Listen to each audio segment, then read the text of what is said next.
علماء آسمان کی چھت کے نیچے کی بدترین انسان ہے۔ من عندہم تخرج الفتنۃ وفیہم تعود،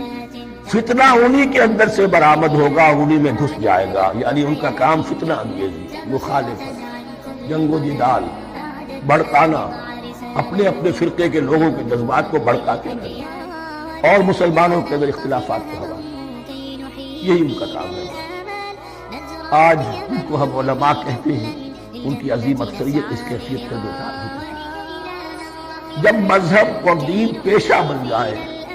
تو کوئی خیر اس میں باقی نہیں رہتی۔ یہ دین اور مذہب پیشہ نہیں، اسلام میں کوئی پیشوائیت نہیں، اسلام میں کوئی پاپائیت نہیں، اسلام میں کوئی برہمنزم نہیں، اسلام کو ایک کھلا، ہر شخص کتاب اللہ پڑھے، ہر شخص عربی سیکھے، ہر شخص تو امامت کے قابل ہونا چاہیے، ہر شخص اپنی بچی کا نکاح خود پڑھائے، ہر شخص اپنے والد کا جنازہ خود پڑھے۔ یہ جو ہم نے پیشہ بنا دیا ہے اور پھر انہیں پیسے دیتے، ظاہر بات ہے کہ اس پیشے کے اندر تو پیشے میں عیب نہیں، رکھیے نہ فرحاد کو نام، پھر تو پیشہ میں جو پیشہ ورانہ چشمکیں ہوتی ہیں اور جو خباثتیں ہوتی ہیں وہ آتی ہیں۔ لیکن ساتھ ہی یہ بات واضح رہے کہ علماء حق سے دنیا خالی نہیں ہوگی، علماء حق نہیں، لیکن کسی کے باتوں پر لکھا ہوا نہیں ہوتا کہ